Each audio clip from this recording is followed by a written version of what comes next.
Glória a Deus, boa noite. Paz para todos. Podem se assentar. Eu vim para esse culto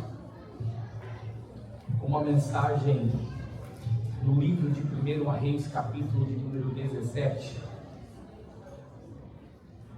E no decorrer do culto, o Senhor falou: não é essa a palavra.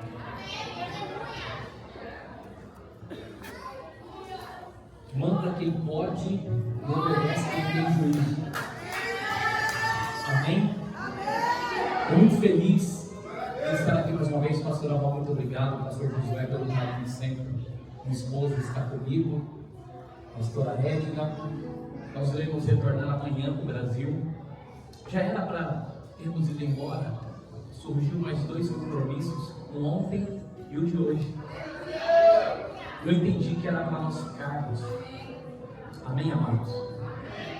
Eu estou na América desde o dia 11 de abril, trabalhando bastante. Eu vim para esse culto muito feliz. Eu estava conversando com a pastora Val e vendo esse vídeo, eu estou aqui transbordando.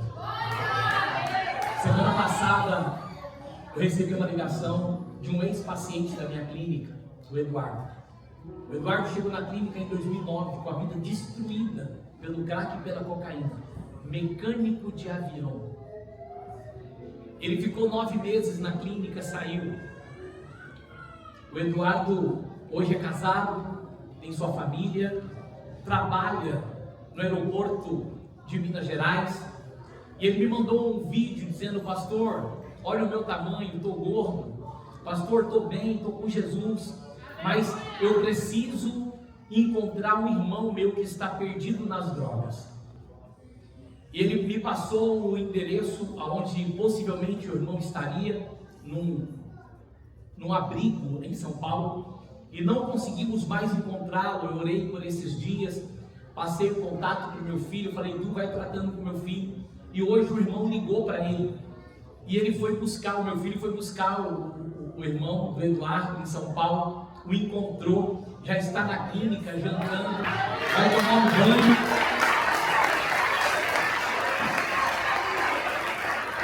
E o que é mais lindo é que o obreiro que foi com meu filho buscar o irmão do Eduardo foi resgatado pelo Rafael, irmão do Alisson, da dupla Alisson e Neide, que ficou na minha clínica internado por 9 meses, o Rafael. E o Rafael foi buscar o Cláudio, que morava há 4 anos nas ruas. O Cláudio já está comigo há 9 meses na clínica, não foi embora. Ele permaneceu lá e hoje ele resgata pessoas. É o que esse trabalho vai fazer aqui na América. Amém? Pessoas serão resgatadas para resgatar. Pessoas serão saradas para sarar. Pessoas serão libertas para libertar no nome do Cordeiro. Irmão, isso é evangelho. O restante é conversa fiada. Isso é evangelho. Que coisa linda. Coloque sobre os seus pés. Abra a tua Bíblia, ainda no livro de Reis, mas não 1 Reis, 2 Reis. 2 Reis, capítulo 4, e o verso de número 10. 2 Reis, capítulo de número 4, e o verso 10. Quero falar de uma pessoa bastante conhecida na Bíblia, a Sunamita, mas o nome dela não era Sunamita. Sunamita era pelo fato dela morar na cidade de Sunem, parecido com Sulamita. Quem encontrou, diga amém. Diz assim: façamos-lhe, pois, um pequeno quarto junto ao muro, e aí ponhamos uma cama, uma mesa, uma cadeira e um candeeiro, e há de ser que, vindo ele a nós, para ali se retirará.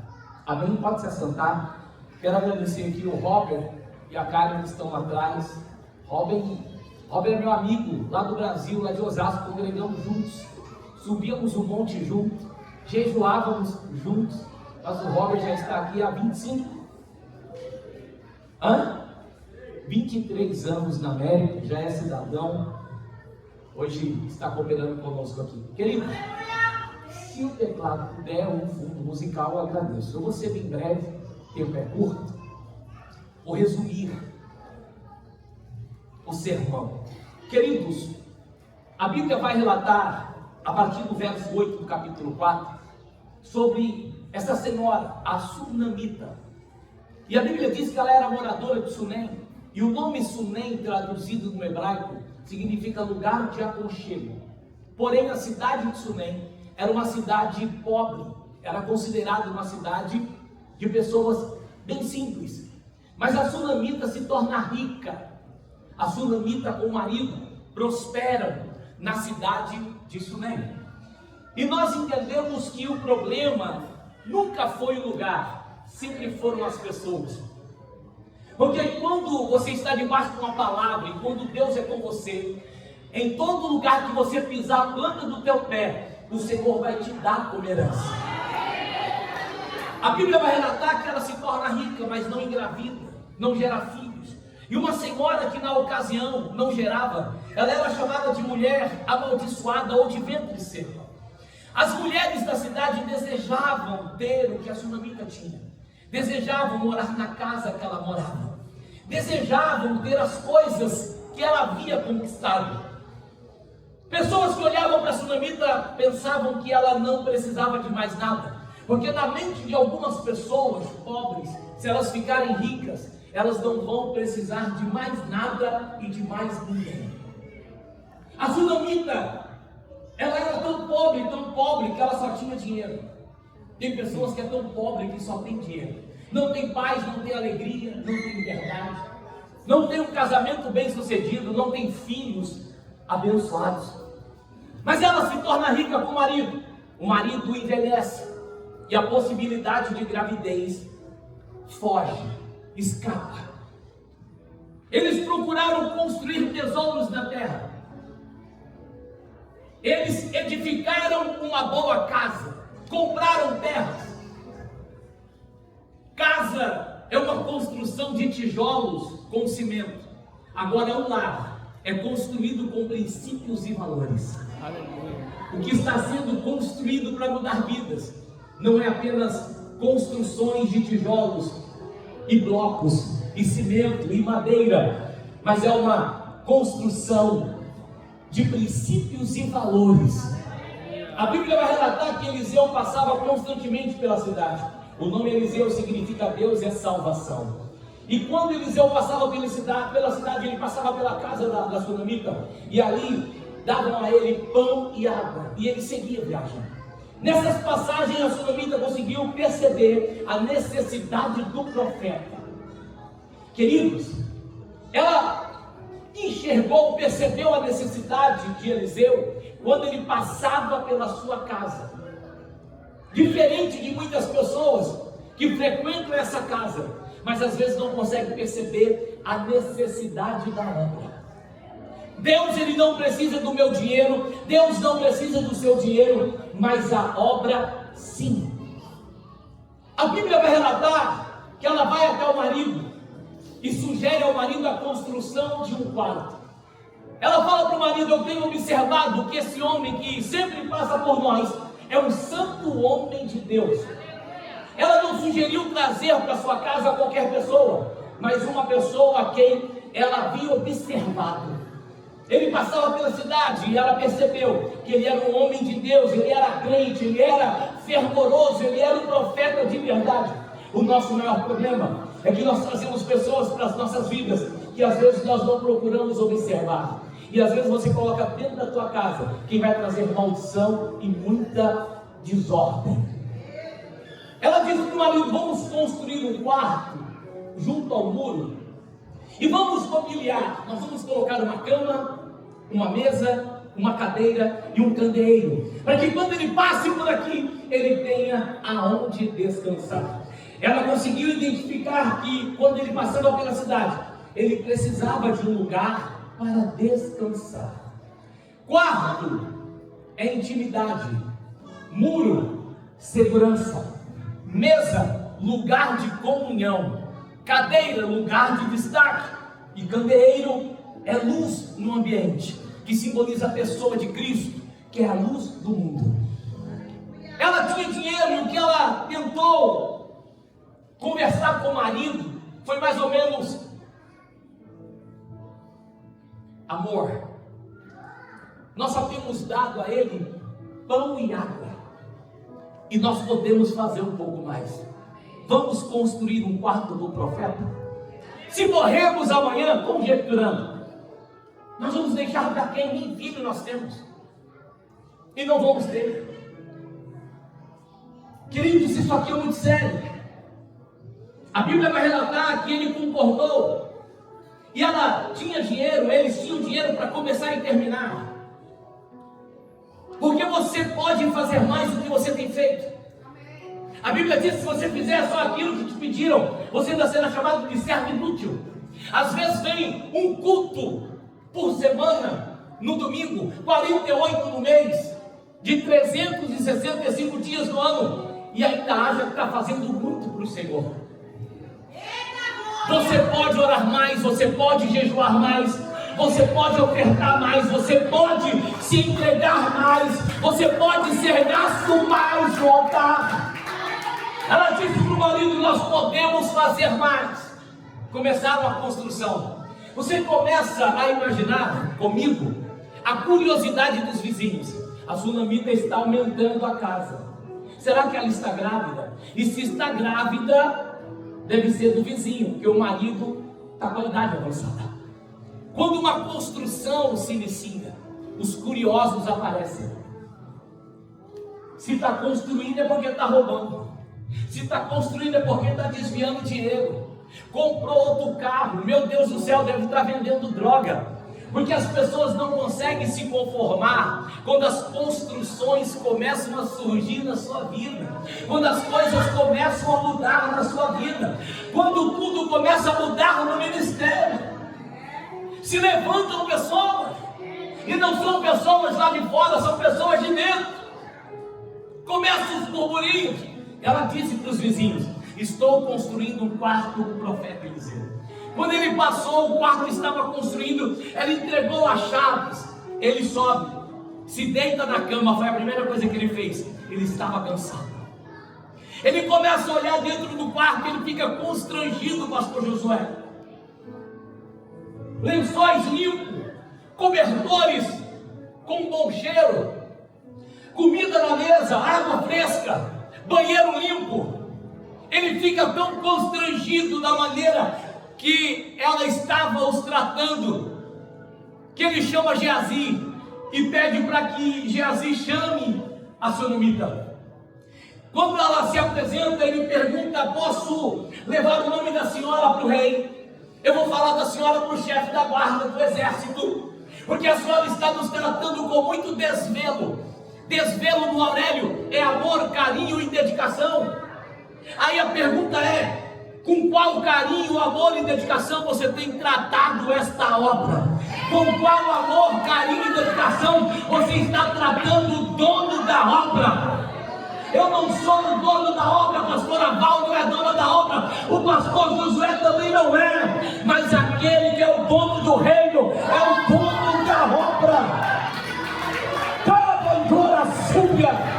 Ei, a Bíblia vai relatar que ela, olhando para o profeta, ela disse: eu moro no meio desse povo. Não é porque eu construí um quarto, conjecturando, não é porque eu mobiliei que eu seja diferente de alguém. Eu moro no meio e habito no meio desse povo. Tem pessoas que quando faz um pouquinho mais, ele quer ser o dono da igreja.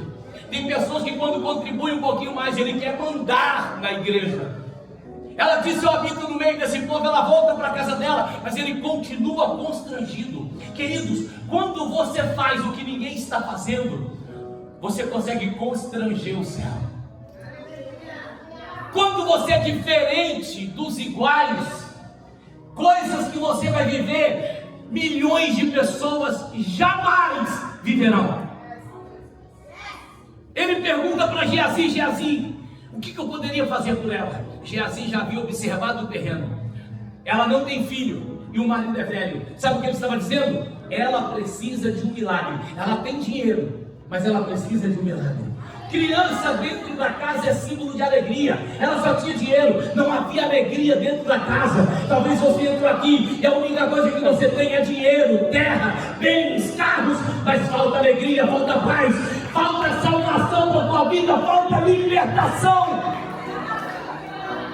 Ei, a Bíblia vai relatar que Geazi passou para ele qual era a necessidade dela.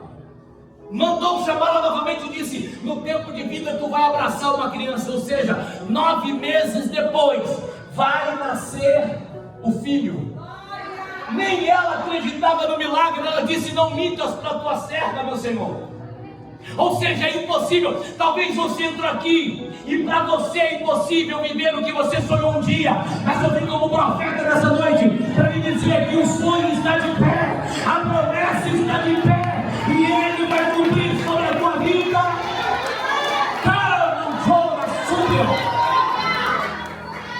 Naquele dia, ela engravidou.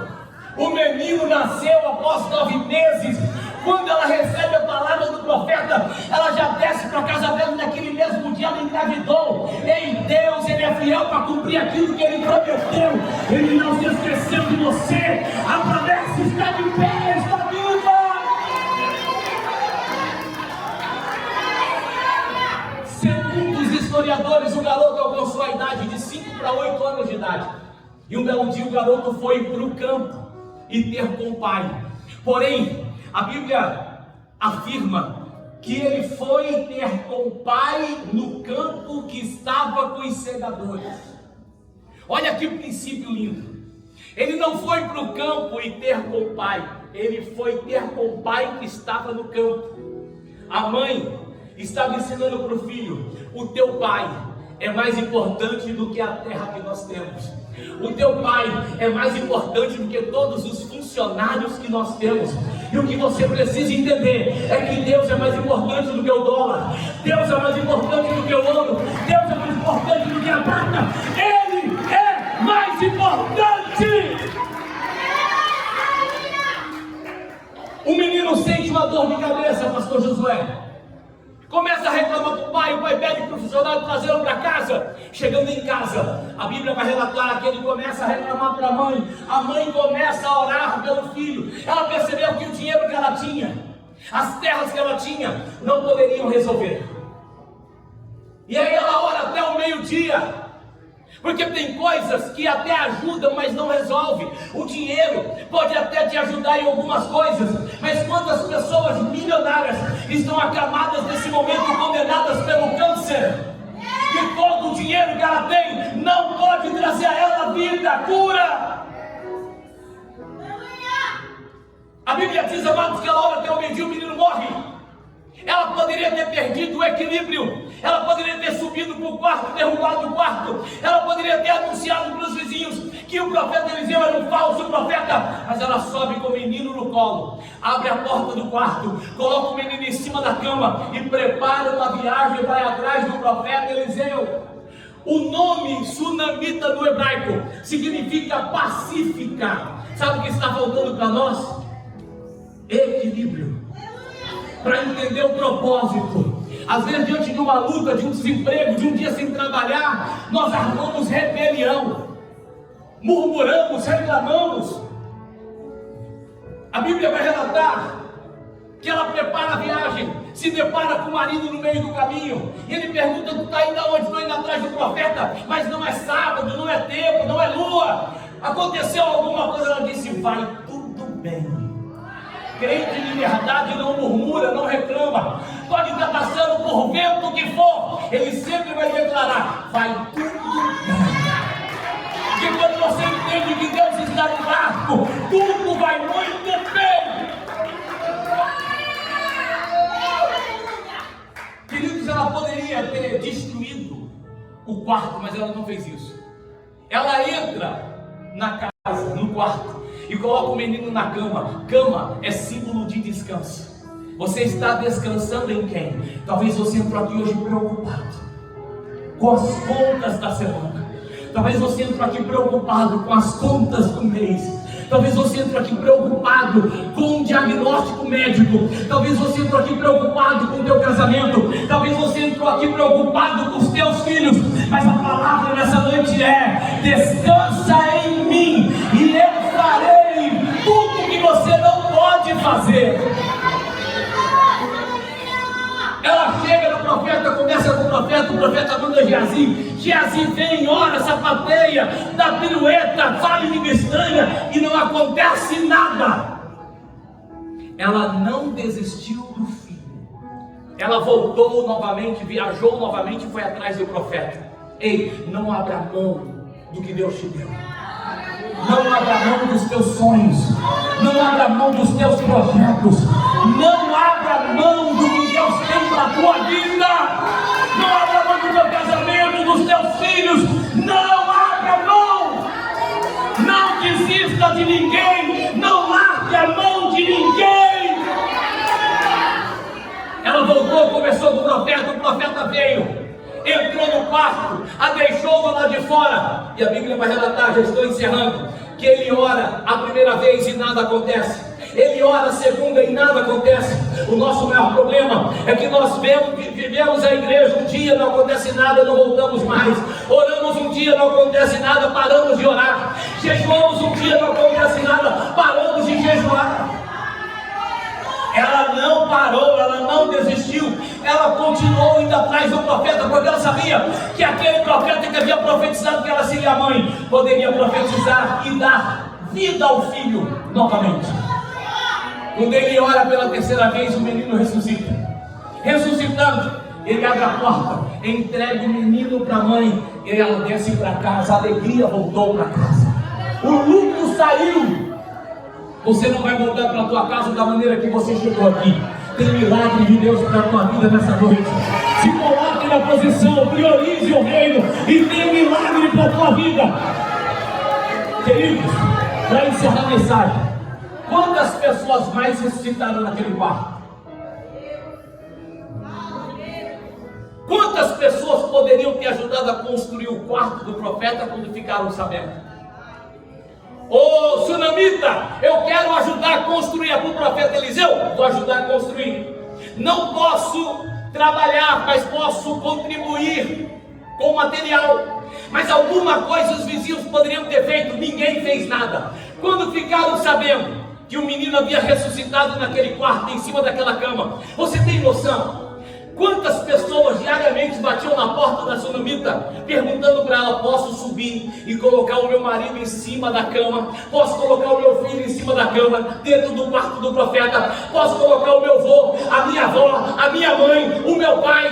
Porém, apenas aquele garoto ressuscitou dentro daquele quarto, em cima daquela cama. Sabe por quê? Só vive o milagre quem ajuda a construir. Se você ajudar a construir o sonho desse ministério, você vai viver os maiores milagres da sua vida.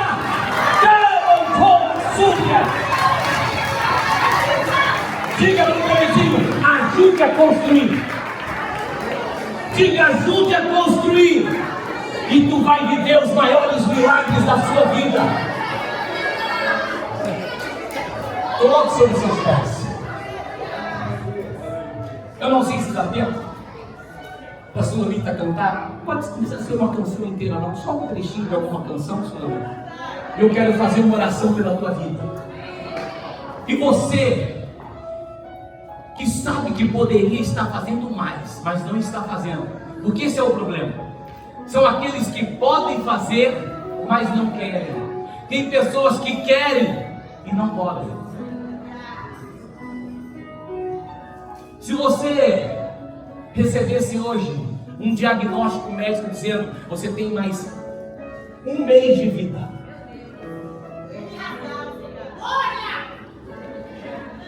mas se você der tudo que você tem,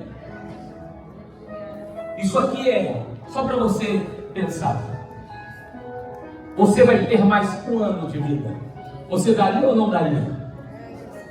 Até por um dia mais. que nós temos feito? Temos feito para o reino, temos ajudado a construir. Se ele voltar hoje, ele não vai querer saber o que você fez um dia. O importante é o que você está fazendo hoje. Eu já preguei, eu já cantei, eu já dizimei, já ofertei, já construí, já fiz, já preguei. E o que você está fazendo hoje? Então você que entendeu essa mensagem, que você pode fazer mais do que você tem feito, coloque a mão direita sobre o seu coração. Eu trabalho há 32 anos com dependente químico. Eu os levo para minha casa. Nós construímos lá, tem o quarto para eles, o alojamento. Tem a cozinha, refeitório, espaço para culto. Os tratamos com amor, carinho e dedicação. 4 alimentações todos os dias. Palavra de Deus de manhã, palavra de Deus à noite. Eu dou discipulado 2, 3 vezes na semana. É de 1h30, 2 horas de Bíblia, ensinando a palavra. Eles precisam decorar 4 versículos por dia. Entram ali com a vida destruída em 6 meses depois. Eles saem dali, batizados nas águas do Espírito Santo e pregando o Evangelho que salva, que muda pessoas. Feche seus olhos. Não há nada igual. Meu Deus! A que se compara a esperança viva. Calma, chora, Súria! A presença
coloque a mão direita sobre o teu coração. Os instrumentos continuem. Bondoso Deus e eterno Pai, obrigado, Senhor, por mais um dia. Obrigado, Senhor, pela construção. Um lugar de refúgio onde pessoas serão transformadas pelo teu poder. O propósito não é pessoal, mas é de reino. Então eu profetizo que o Senhor envie, meu Deus, todos os recursos que eles precisam. Levanta colunas e bastidores nesta obra. Que os teus filhos possam despertar na construção. Que todos possam colaborar de maneira tremenda. Se não for, meu Deus, com recursos financeiros, mas com mão de obra, com trabalho. Meu Deus, é um lugar que vai abrigar almas, vidas. Uma alma salva, meu Deus, vale mais do que o mundo inteiro. E nós profetizamos, Pai, que será um grande trabalho levantado aqui na Flórida e reconhecido em todos os Estados Unidos da América e no planeta Terra. Eu profetizo, Pai, sobre os teus filhos que já estão colocando a mão no arado, que já têm trabalhado e ofertado. Meu Deus, que eles possam viver os maiores milagres das suas vidas. É o que nós te pedimos, Pai, e te agradecemos no nome de Jesus. Você pode aplaudir o Senhor bem forte. Que a graça do nosso Senhor Jesus Cristo, o amor de Deus e a comunhão do Espírito Santo seja para todos nós, para todos sempre. E todos nós vamos dizer amém, amém. Obrigado.